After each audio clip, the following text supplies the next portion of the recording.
말씀의 제목을 제가 은혜의 헤세드 라하밈의 사랑, 어떻게 보면 또 생소한 단어같이 보일지 모르겠습니다. 그래서 오늘 본문의 말씀은 예레미야 애가 3장 22절에서 23절의 말씀, 여러분 익히 알고 있는 그 귀한 하나님의 말씀입니다. 우리 다 같이 두 절이니까 우리 한 목소리로 함께 읽어보도록 하겠습니다. 시작. 여호와의 인자와 긍휼이 무궁하심으로 우리가 진멸되지 아니함이니이다. 이것들이 아침마다 새로우니 주의 성실하심이 크시도소이다. 아멘. 아멘. 예레미야 애가입니다. 애가라는 말은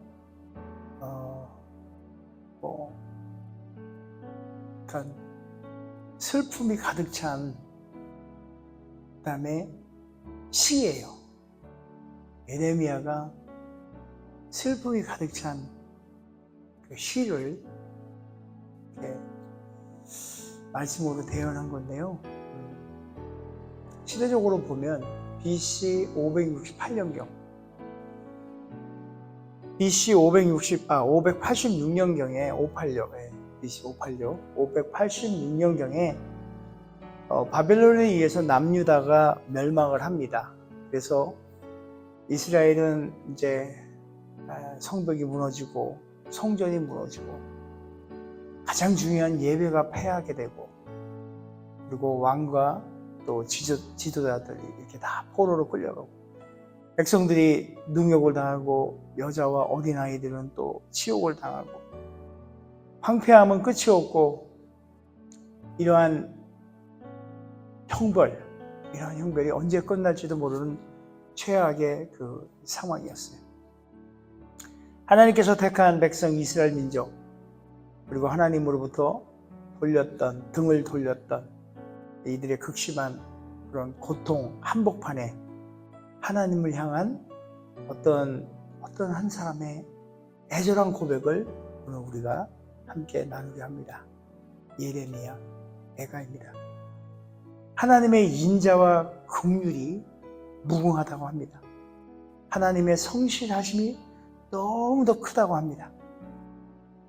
하나님으로부터 등을 돌렸던 그들의 상태와 형편을 보면 도저히 할 수 없는 그런 고백임에도 불구하고 그들은 감히 그 고백을 하고 있습니다.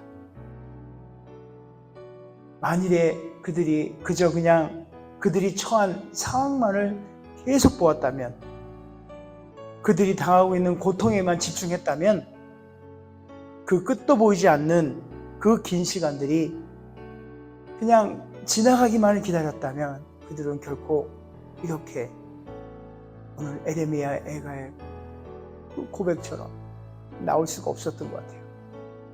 그런 한결같은 하나님, 무궁한 하나님의 사랑을 노래하지 못했을 거예요. 그래서 그들은 그런 것들, 주변에 있는 환경과 처해진 상황과 이런 것들을 내서 눈을 떼고 이제 하나님만을 바라보기 시작합니다. 보여지는 그 환경 너머로 온 만물을, 천지 만물을 이렇게 운행하시고 통치하시는 하나님을 바라본 거예요. 그러면서 하나님의 그 성품을 묵상했던 겁니다. 그것도 매일매일 아침마다 조금 전에 찬양을 들었던 것처럼 아침에 주의 인자하심을, 삶이 완전히 무너졌다고 생각할 때, 모든 것이 다 무너지고 폐허가 된 것 같은 그 한가운데에서, 절망의 한가운데서 매일의 아침마다 하나님의 그 인자하심과 긍휼하심을 묵상한 것은, 그런 것은 쉽지 않은 일이에요. 아니, 고통 가운데 있는데 뭘 어떻게, 그렇죠? 그럼에도 불구하고 그 고통 가운데, 그 고통의 한가운데 있으면서도 하나님을 바라보고 묵상할 수 있다면 바로 여러분, 우리예요. 어렵고 힘든 상황이 우리 앞에, 아니 우리를 다 에워싸고 있는 이 상황에서 보이는 거라고, 눈에 보이는 거라고선 고통, 절망, 진짜 막 이런 것들, 어려움들, 그 가운데 그것을 넘어선 하나님의 긍휼하심과 하나님의 인자하심을 바라볼 수 있다면, 그리고 그런 하나님이라는 것을 우리가 돌이켜볼 수 있다면, 그런 인생이라면 그 인생의 고백은 실망과 절망의 한탄이 아니고 감사만을 이렇게 낼 수 있는 그런 인생으로 변할 것 같아요. 그래서 그런 인생은 오늘과 내일이 분명 달라질 겁니다. 그 전까지는 절망 속에 찌들어 살지만 하나님의 그 인자하심과 하나님의 그 긍휼하심을 바라보고 하나님의 그 성품을 바라볼 수 있다면 당장의 오늘이 또 내일이 분명히 달라질 것입니다. 오늘 그 얘기를 한번 나눠보려고 합니다. 눈물의 선지자인 예레미야의 고백을 통하여 우리가 정말 도전받기를 원해요. 완전히 무너졌다고 생각될 때 온통 내 주변에 모든 환경이, 상황들이 끝간데 없이 가고 안개에 가린 것 같은 그런 상황이 느껴질 때 바로 그 순간에 예레미야 선지자가 바라본 그 시선을 통하여 우리도 그것을 바라보길 원합니다. 우선 예레미야 선지자는 하나님의 인자하심과 긍휼하심을 정말 잘 알고 있었던 분인 것 같아요. 하나님의 성품을 그 누구보다도 잘 알고 있었어요. 그런 고통스러운 상황 속에서도 희망을 가질 수 있었던 거죠. 바벨론의 침략으로 인해 솔로몬의 그 아름다웠던 그 영광이 있는 성전이 무너져 내리고 예루살렘의 그 성들 다 파괴되고 폐허가 돼버리고 그런 남유다 지역에 살고 있던 그 사람들은 수많은 진짜 이렇게 눈을 돌려보면 성전이 무너지고 성벽이 무너지고 주변에는 온 진짜 전쟁으로 인하여 폐허가 된 그 터 위에 수많은 전쟁에서 죽은 그 시신들이 나뒹굴로 돌아다니고 있는 그런 것들을 보고 있는 거예요. 예레미야가 그걸 보면서 뭘 느꼈을까요? 정말 쓰라린 그 고통 가운데, 애절한 가운데 있지 않았을까요?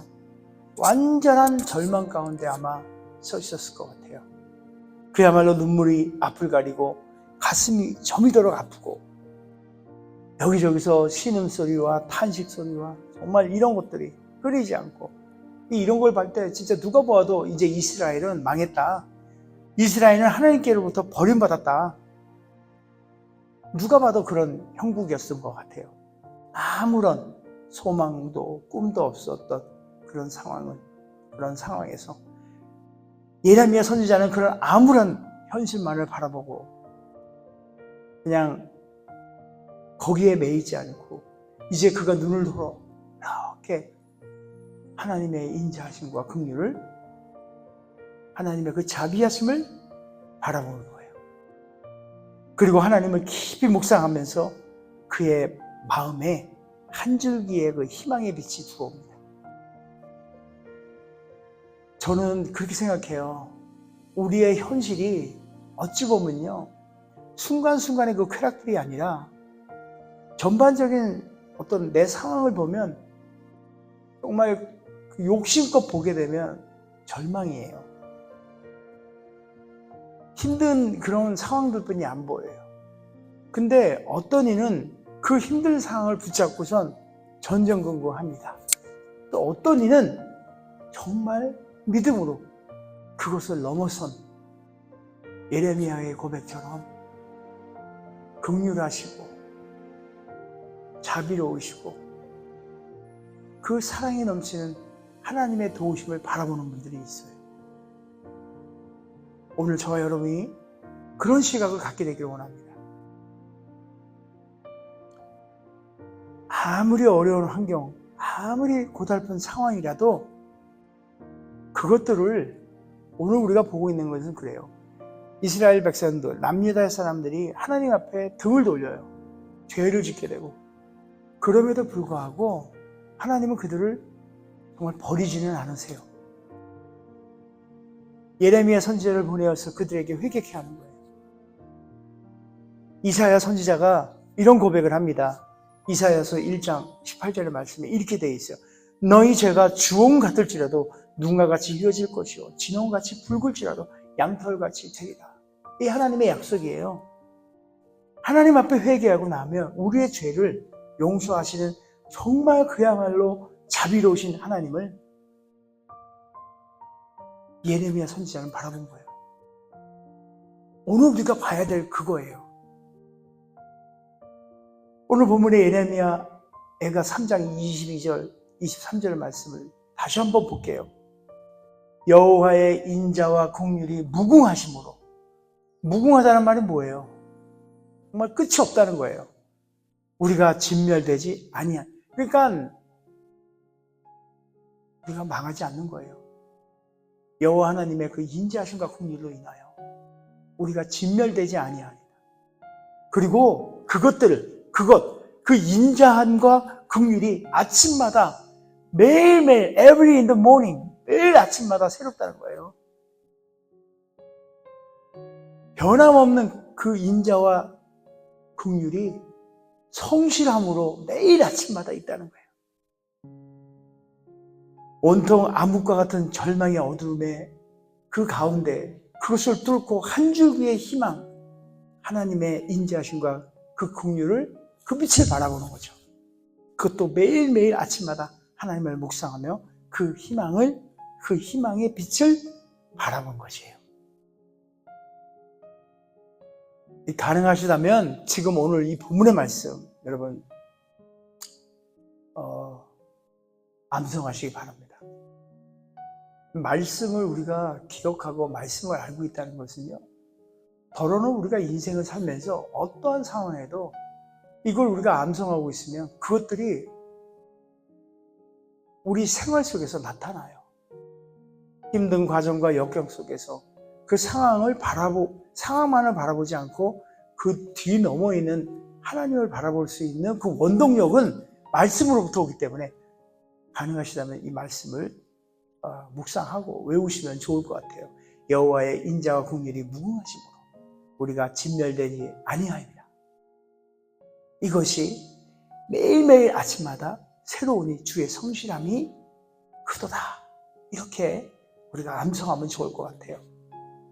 왜냐하면 이 말씀에는요, 하나님의 끝없는 사랑, 우리의 희망이고 소망이 되는 하나님의 그 마음이 담겨있기 때문이에요. 바로 이것이 복음인 것입니다. 하나님의 그 속성이 인자하심과 긍휼하심이 무궁하다고 오늘 본문이 말씀하고 계세요.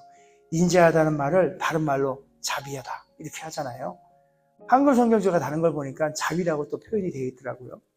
자비, 인자, 자비. 이 말을 히브리어로 뭐라고 얘기하면 헤세드라고 얘기합니다. 헤세드.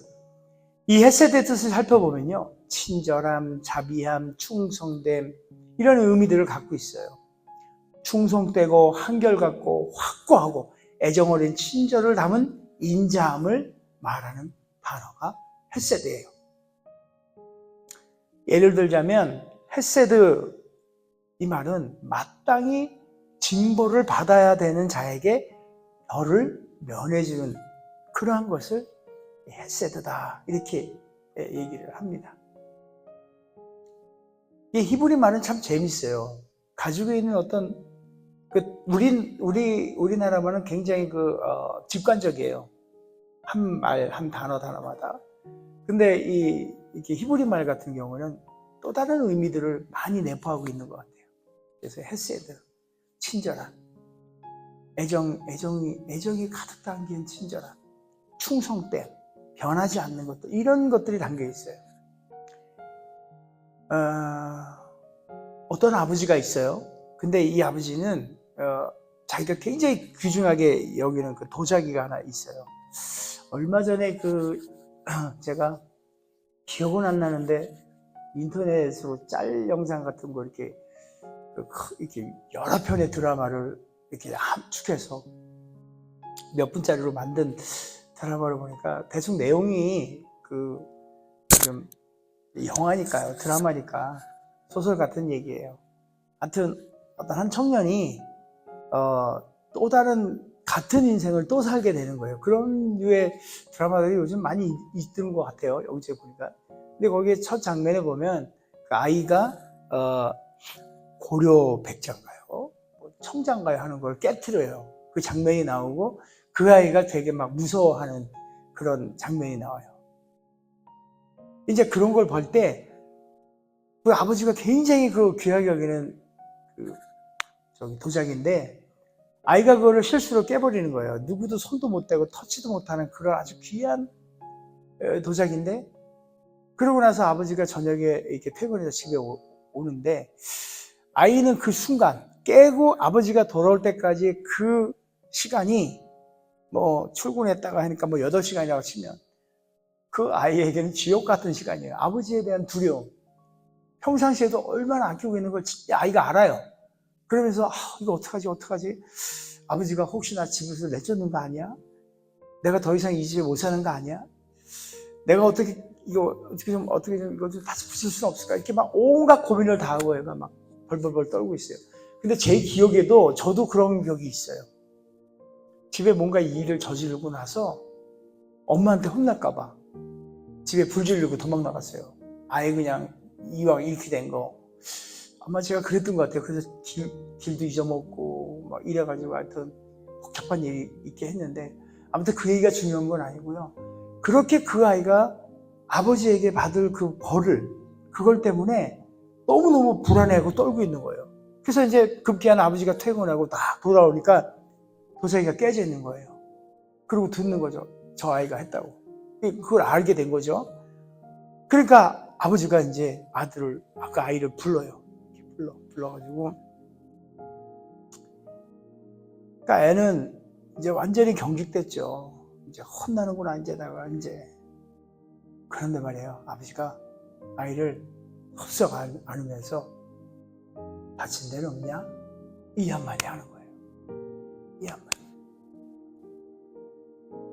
아주 소중한 거를 그 아이가 깨뜨렸다 하더라도 내 아이예요. 그렇게 누가 했다면은 다 배상해야 되고 뭐 별일 다 했겠죠.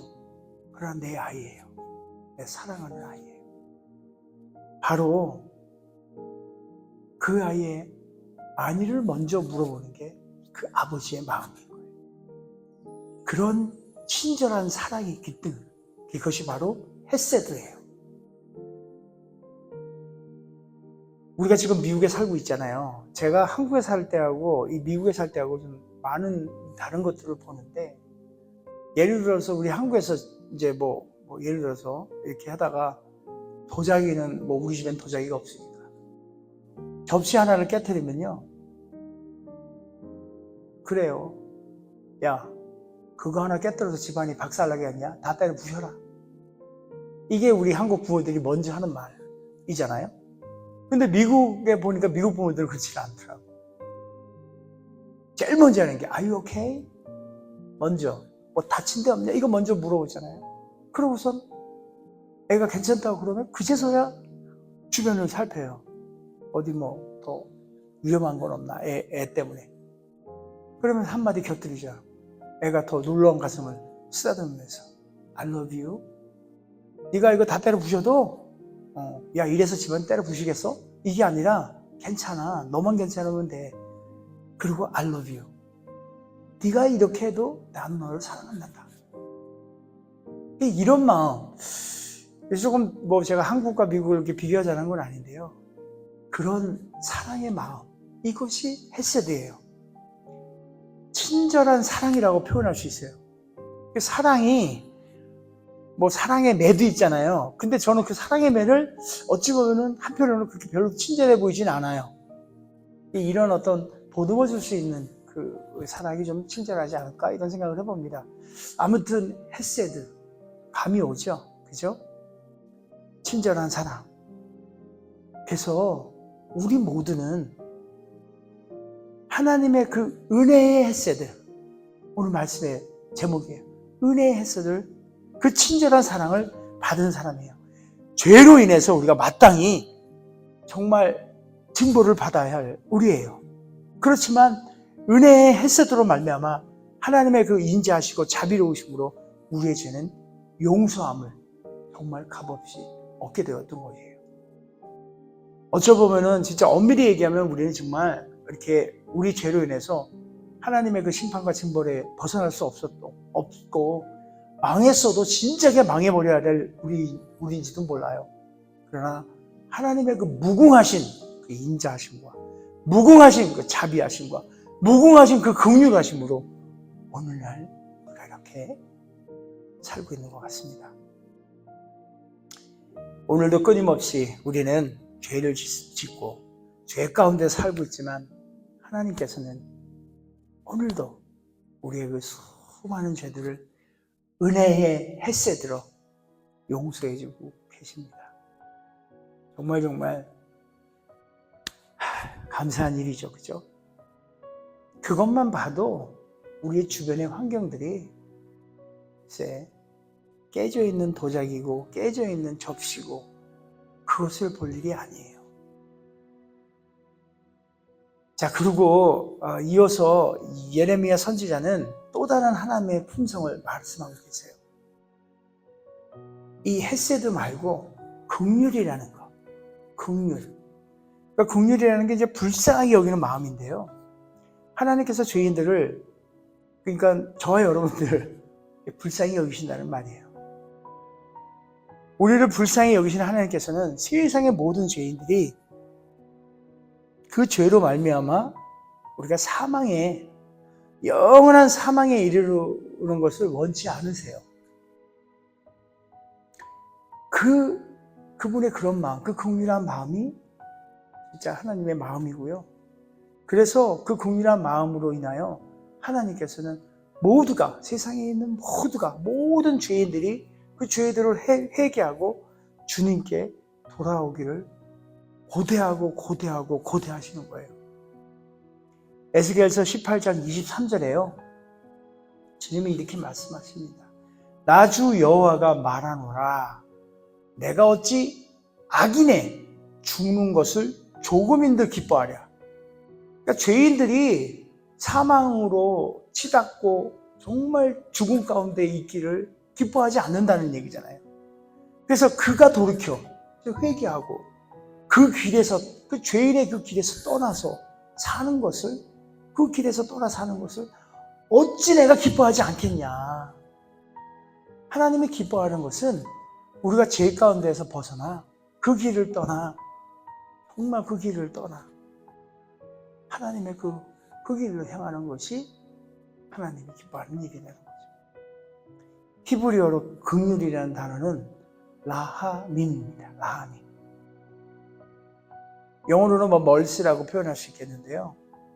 이 단어 라하민이 원래 그 품은 뜻은요, 여성의 자궁을 뜻해요. 히브리어로 긍휼이란 이 단어는 마치 어머니가 그 품 안에, 진짜 몸 안에 있는 아기를 이렇게 품고 있는, 사랑으로 품고 있는 그 아기를 사랑하듯이 사랑하는 마음을 담은 말이 라하민. 아기는 누군가에는 진짜 단지 그냥 수십억 명 중에 한 사람 정도로 평가될 수 있잖아요. 그냥 단순한 아이. 그러나 누군가에게, 특별히 엄마에게만큼은 자신의 목숨을 다 바쳐서라도 지켜주고 보듬어주고 그렇게 해주고 싶은 사랑스러운 존재가 아기예요. 그런 라하민, 그 아기를 품고 있는 그것이 바로 라하민, 긍휼의 뜻입니다.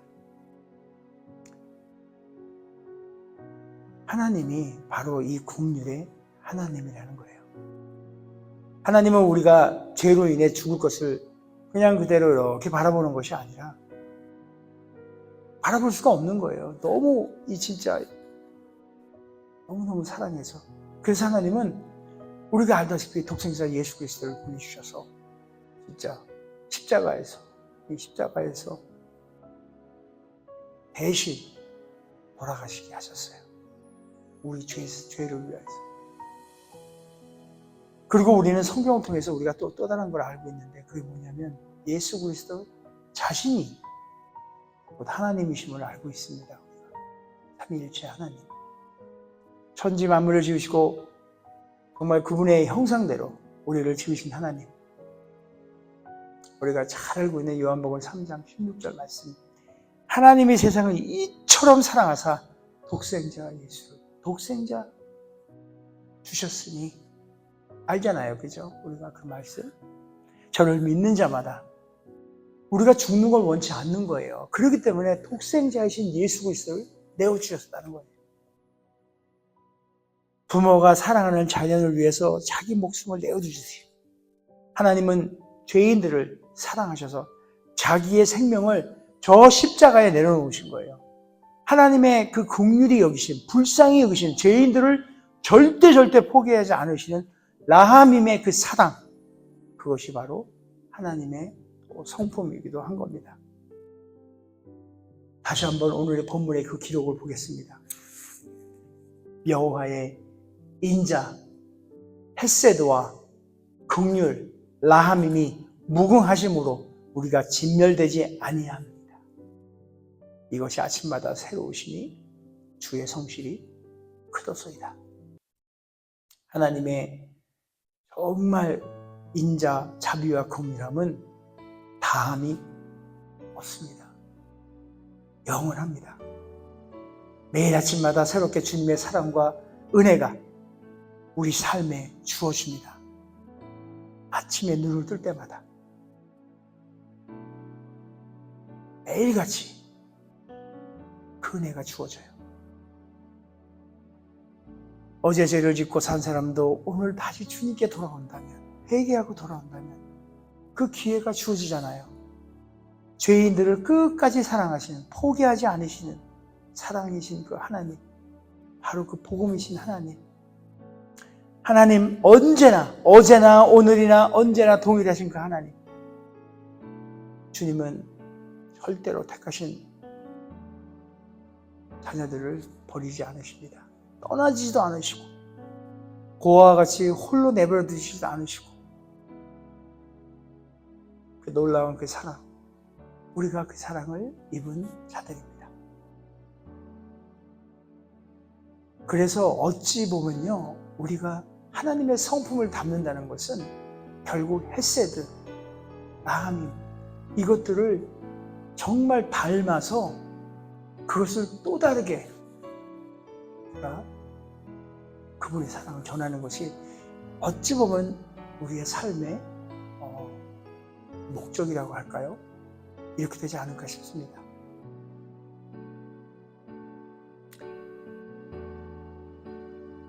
다윗 왕 이야기를 하고 마치려 합니다. 다윗 왕이 이제 노년에 접어들 때에 아들 압살롬, 다윗이 굉장히 귀하게 생각했던 아들이잖아요. 압살롬, 여러분 다 아시죠? 압살롬의 그 반역으로 아버지를 죽이겠다고 쫓아오는 그 아들을 피해 도망치면서 정말 이거 난감한 거예요. 아들이 나를 진짜 죽이겠다고 쫓아오는 거죠. 처절하고 정말 어찌 보면은 집안적인 얘기로 봤을 때 정말 수치스러운 얘기고 절망적이고, 그것을 생각하면, 아들을 생각하면 압살롬아 압살롬아 이러잖아요. 그 압살롬을 생각할 때마다 가슴이 찢어지는 것, 아비의 아픈 그 마음, 그 상처, 그 가운데에 다윗 왕이 불렀던 시가 있어요.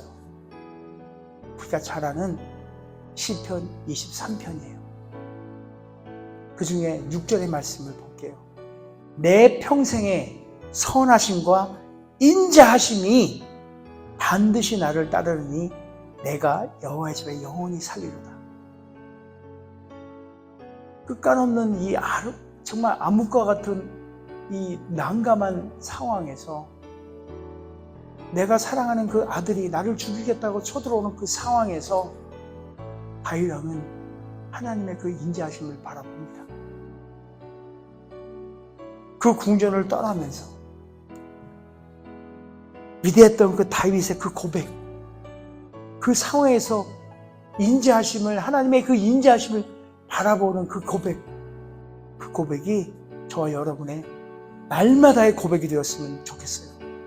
날마다 우리 삶 속에 부어지는 이 정말 다함이 없는 하나님의 인자, 헤세드, 긍휼, 라하민, 이것들이 우리 가운데 늘 가득 차 있기를 소원해 봅니다. 그래야 해서 정말 날마다 그 구원의 은혜 가운데 그 구원의 은혜를 누리며 살아가는 저와 여러분에게 축복합니다.